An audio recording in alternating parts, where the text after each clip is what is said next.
The Rum Old Fashioned.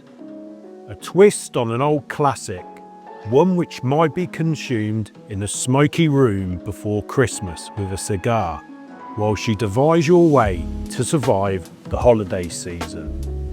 Be it a tropical disease you develop so you don't have to visit the in-laws, plotting your annoying siblings' downfall, or just merely surviving one of your Uncle Terry's political rants, which could cause an international incident. The ingredient lineup: a nicely aged rum, I've gone for Appleton Estate 8 year, Demerara syrup, allspice dram, orange bitters and Angostura bitters. I kick this one off by adding a big clear ice cube to a rocks glass. To our mixing glass add 2 ounces, that's 60 ml of rum. Then we want around a teaspoon, so that's around 5 ml of Demerara syrup. Follow this up with a teaspoon, that's 5 ml of allspice dram. Add 2 dashes of orange bitters. Then lastly add 2 dashes of Angostura bitters.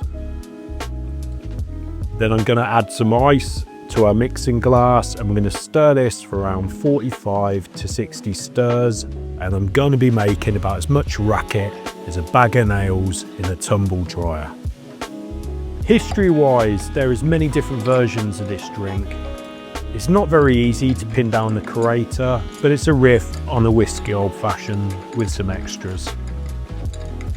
Then you want to strain this into your rocks glass, and that cube will turn into a work of art. I'm going to be controversial and garnish with a lemon strip. Traditionally people would use an orange strip. The taste test. I'm a bit on the fence with this one, but let's take the positives first. The rum, love the banana style notes, works great with the Demerara, the allspice dram. I don't think this drink requires it. There is something about it which doesn't work in my opinion. The orange bitter is a bit of an NPC ingredient. It needs way more to be prominent. You get the Angostura bitters appear a bit.